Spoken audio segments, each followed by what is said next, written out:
एक पहाड़ी के नीचे एक गांव था। गांव के सारे जानवर हरी घास खाने के लिए सुबह उसी पहाड़ी के ऊपर बसे एक जंगल में जाते और शाम होते होते घर को वापस आ जाते थे। हर दिन की तरह रीटा नाम की एक बकरी अन्य बकरियों के साथ उसी पहाड़ी के जंगल में घास खाने के लिए गई थी।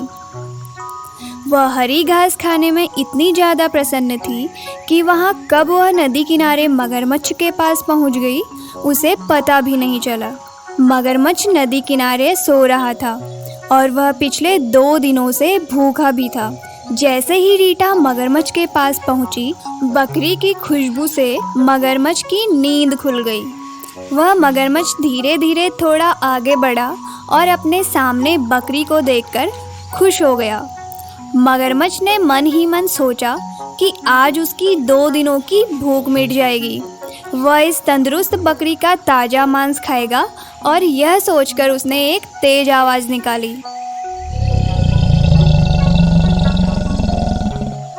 रीटा मगरमच्छ की आवाज़ सुनकर डर जाती है।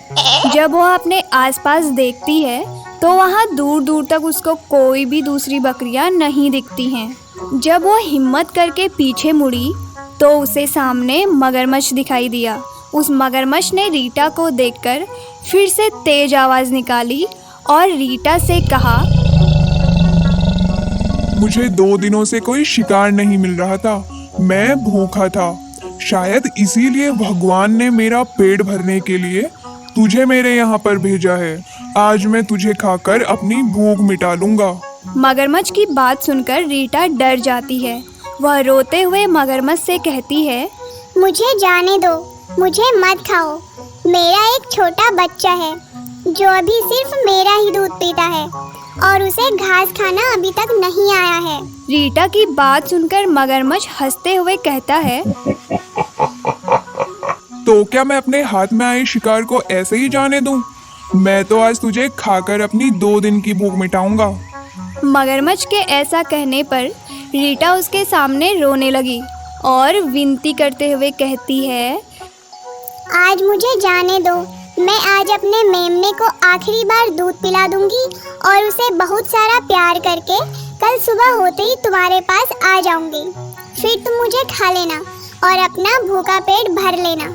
मगरमच्छ रीटा की यह बात मान लेता है और धमकी देते हुए कहता है कि अगर कल तू नहीं आई तो मैं तेरे गांव आऊंगा।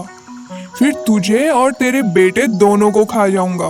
रीटा मगरमच्छ की यह बात सुनकर खुश हो जाती है और मगरमच्छ को अपना वचन देकर गांव वापस चली जाती है। वहाँ से वह सीधे अपने मेमने के पास जाती है, उसे दूध पिलाती है और बहुत सारा प्यार करती है। फिर मेमने को मगरमच्छ के साथ हुई सारी घटना बताती है और कहती है कि उसे अब अपना ख्याल खुद ही रखना होगा। वह कल सुबह होते ही वचन पूरा करने के लिए मगरमच्छ के पास चली जाएगी। अपनी माँ की बातें सुनकर मेमना रोने लगता है। दूसरे दिन सुबह होते ही रीटा जंगल की तरफ निकल जाती है और नदी किनारे मगरमच्छ के सामने पहुंचकर मगरमच्छ से कहती है, अपने वचन के अनुसार मैं तुम्हारे पास आ गई हूँ। अब तुम मुझे खा सकते हो।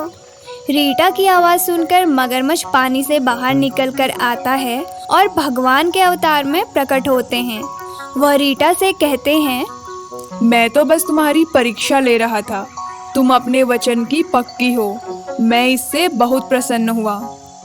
तुम अब अपने घर और मेमने के पास वापस जा सकती हो। रीटा बकरी खुशी खुशी अपने मेमने के पास वापस गांव में चली जाती है। कहानी से हमें ये सीख मिलती है कि हमें जान की बाजी लगाते हुए भी अपने दिए हुए वचन को पूरा करना चाहिए। यही हमारे दृढ़ व्यक्तित्व को दर्शाता है।